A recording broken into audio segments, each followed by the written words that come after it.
চব্বিশের লোকসভা ভোটে একটি নজরকাড়া কেন্দ্র বিষ্ণুপুর। রোজই রাজনীতির ময়দানে দুই প্রতিপক্ষ তৃণমূল আর বিজেপির মধ্যে লেগেই রয়েছে টক্কর। 25শে মে শনিবার বিষ্ণুপুর লোকসভায় ভোট। তার আগে নির্বাচনী প্রচারে শাসক দলের পাশাপাশি বিরোধী রাজনৈতিক দল বিজেপিও ঝড় তুলেছে। লোকসভা নির্বাচনে বিষ্ণুপুর থেকে বিজেপির প্রার্থী হয়েছেন সৌমিত্র খান। তিনি বরাবরের মতোই তীব্র ভাষায় বিরোধী পক্ষকে বিঁধে চলেছেন। এবারে লোকসভা নির্বাচনে বিজেপির জয় নিশ্চিত বলে দাবি করেছেন তিনি। কেন্দ্রের উন্নয়নের কাজে যা হয়েছে, যেমন মশাগ্রাম বাঁকুড়া রেল থেকে শুরু করে বিভিন্ন মন্দিরের উন্নয়ন সহ বিষ্ণুপুর জয়রামবাটি রেলপথ স্থাপনের জন্য মানুষের নরেন্দ্র মোদীকে দেখে ভোট দেবে বলে আশাবাদী সৌমিত্র।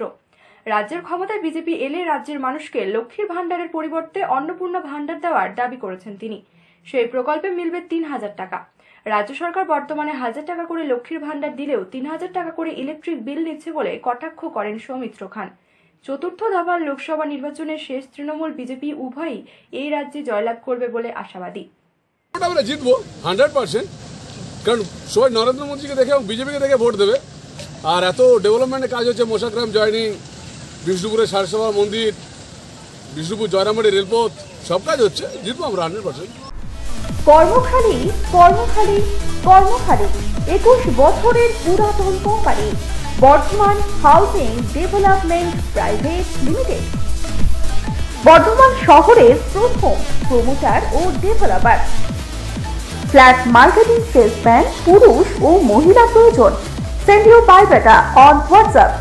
WhatsApp number 9232352260 or 9474422202।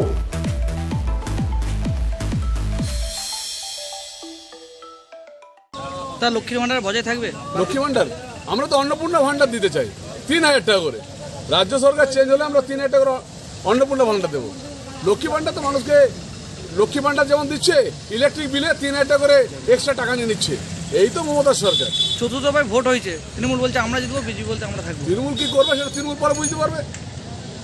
দাদা আমরা দেখলাম বর্ধমানে দেখুন, আমি আপনাকে একটা কথা বলি, 1880টা বুথ, 150-150টা বুথে এজেন্ট দেওয়া যায় না অনেক সময়, যেহেতু সংখ্যালঘু জায়গাতে ম্যাক্সিমাম লোকরা কোনো মানুষকে সহ্য করতে পারে না। অনেক সময় বুথের সিপিএমের এজেন্টকেও দিতে দেয়নি, সেসব বুথে একটাতে ঝামেলা হতে পারে।